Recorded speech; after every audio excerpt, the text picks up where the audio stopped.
ఈరోజు మన వీడియోలో 100% స్కాల్ప్ సోరియాసిస్‌లో ఉపయోగపడేటువంటి కొన్ని రకాల హోమ్ రెమెడీస్ గురించి తెలుసుకుందాం. నేను మీ doctor Kanchana Lakshmi, KR herbs Ayurveda clinic Panjagutta.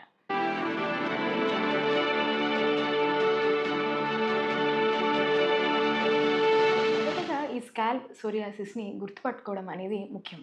Patients ఎవరికైతే స్కాల్ప్ సోరియాసిస్ ఉంటుందో మొదటగా వాళ్ళ తలపైన వెంట్రుకల లోపల ఈ స్టార్టింగ్ స్టేజ్‌లో ఇది డాండ్రఫ్ లాగా చిన్న పొట్టులాగా మనకు స్టార్ట్ అవుతూ ఉంటుంది. ఎప్పుడైతే ఇది అడ్వాన్స్ అవుతూ ఉంటుందో అప్పుడు దురదతో లేదా ఇచ్చింగ్‌తో కూడుకున్నటువంటి white, red colour scaly patches అనేవి తలలో కనిపిస్తూ ఉంటాయి. ఇట్లా వీటిని చూసినప్పుడు ఇది స్కాల్ప్ సోరియాసిస్ అని నిర్ధారించుకోవచ్చు. కొంతమందికి మాత్రం సోరియాసిస్ మరియు డాండ్రఫ్‌కి డిఫరెన్స్ అనేది తెలుసుకోవడం ముఖ్యం. మరికొంతమందిలో ఇది ఎగ్జిమా లాగా గూడా వచ్చేటువంటి అవకాశం ఉంది. సో, మొదటగా ఈ లక్షణాలు ఏవైతే ఉన్నాయో దురద మరియు red colour, white colour scaly patches మరియు పొట్టులాగా రాలటము ఈ సింప్టమ్స్‌ని బట్టి అది స్కాల్ప్ సోరియాసిస్ అని ముందుగా నిర్ధారించుకోవాలి. నేను ఈ వీడియో చేసేటప్పుడు మేము పక్కన చూపించినటువంటి కొన్ని పిక్చర్స్‌ని గూడా మీరు రెఫరెన్స్‌గా తీసుకొని ఈ స్కాల్ప్ సోరియాసిస్‌ని నిర్ధారించుకోవచ్చు.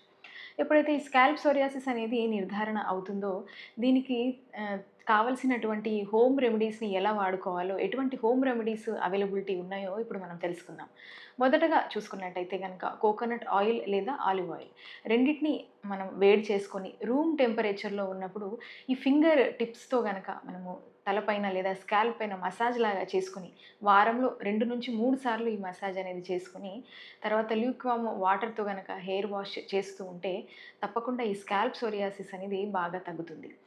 యాపిల్ సిడర్ వెనిగర్ ఏదైతే ఉందో దాన్ని కొద్దిగా లూక్ వాటర్‌లో కలుపుకొని ఒక 1 కప్పు, ఒక స్పూన్ వెనిగర్‌ని 1 కప్ వాటర్‌లో కలుపుకొని దాన్ని స్కాల్ప్‌కి మసాజ్ లాగా పట్టించుకొని ఒక 1 అవర్ ఉండి తర్వాత మనకు హెడ్ బాత్ అనేది రెగ్యులర్‌గా చేస్తూ ఉంటే ఇట్లా వీక్లీ 2 టైమ్స్ కనుక ఇట్లా ఈ వెనిగర్‌ని అప్లై చేస్తూ ఉన్నా గూడా ఈ స్కాల్ప్ సోరియాసిస్ అనేది బాగా తగ్గుతుంది. ఒక కప్పు పెరుగుని రూమ్ టెంపరేచర్‌లో ఉన్నప్పుడు దాన్ని తలపైన బాగా మసాజ్ లాగా పట్టించి 2-3 అవర్స్ ఉంచుకొని తర్వాత వాష్ చేసుకున్న తర్వాత హెయిర్ అంతా ఆరిపోయిన తర్వాత మళ్ళీ ఆయిల్ మసాజ్ చేసుకుంటూ ఉంటే గనక దీన్ని ఇట్లా రెగ్యులర్ ప్రాక్టీస్‌లో ఉంటే గనక ఈ పెరుగును అప్లై చేసుకోవడం వల్ల తలలో ఉండేటువంటి ఆ బర్నింగ్ సెన్సేషన్, ఇచ్చింగ్, ఈ రెడ్ ప్యాచెస్ వల్ల వచ్చేటువంటి ఇబ్బందులు గూడా ఈ పెరుగు కంట్రోల్ చేస్తూ ఉంటుంది.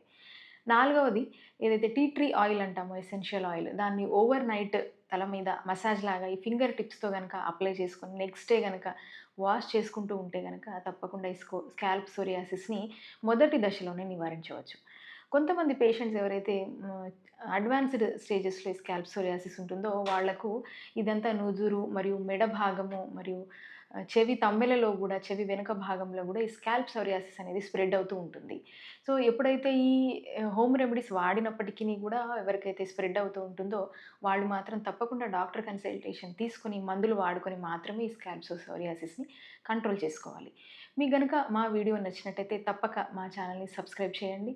మీరు గనుక ఈ స్కాల్ప్ సోరియాసిస్ ఇబ్బందితో గనుక బాధపడుతూ ఉంటే తప్పక కేఆర్ హెర్బ్స్‌ని విజిట్ చేసి మంచి ట్రీట్మెంట్‌ని పొందండి. Thank you.